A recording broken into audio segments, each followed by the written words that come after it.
Okay right Kiran, thank you for the updates. ఏపీలో చాలా ప్రాంతాల్లో పెట్రోల్ బంకుల్లో నో స్టాక్ బోర్డులు దర్శనమిస్తున్నాయి. అనకాపల్లి జిల్లాలో చాలా చోట్ల భారీగా వాహనాలు నిలిచిపోయాయి. ఇక డీజిల్ కొరతతో వాహనదారులు తీవ్ర ఇబ్బందులు పడుతున్నారు. లంకలపాలెం నుంచి పాయకరావుపేట వరకు ఉన్న చాలా బంకుల్లో పెట్రోల్ డీజిల్ దొరకటం లేదని డ్రైవర్లు అంటున్నారు. కొన్ని బంకుల్లో మాత్రం అరకొరగా డీజిల్ లభ్యమవుతోందని తెలిపారు. కావాలనే స్టాక్ బ్లాక్ చేస్తున్నారని ఆరోపిస్తున్నారు.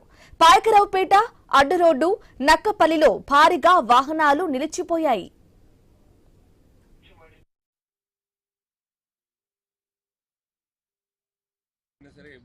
ఆయిల్ లేదని చెప్పి అలా జాయిగా వస్తే నెట్ రోడ్డు మధ్యలో ఆగిపోయిందండి లారీ పామల్ బండి. అది జరిగింది. చాలా కష్టంగా బతుకులు అడుగున్నా సరే ఆయిల్ లేదు అంటారు. సుమారు ఎన్ని బంకులు చూసారు మీరు?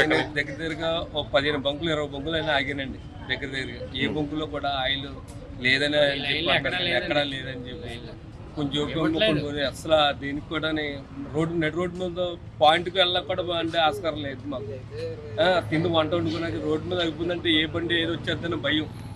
దానివల్ల ఏంటంటే మాలటోళ్ళు వెనకాల వచ్చిన వాళ్ళు నెట్ రోడ్డు మీద బండి తీయాలంటే లోడ్ బండి తీయలేము.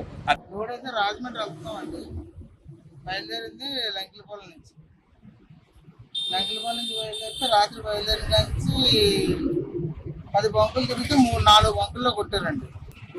రిలయన్స్ బంకులో 2000 కొట్టారండి. రిలయన్స్ బంకు దాటిన తర్వాత బంకులోకి వెళ్తే 1000 రూపాయలు కొట్టారండి. ఇది రిలయన్స్ బంకు దాటిన తర్వాత ఎల్లమల్లి మన ఊళ్ళో నుంచి దాటిన తర్వాత కదండి, అక్కడ 1000 రూపాయలు కొట్టారండి. అది దాటిన తర్వాత కొద్దిగా ఎద్దరికి వస్తే ఇంకో 1000 రూపాయలు కొట్టారండి.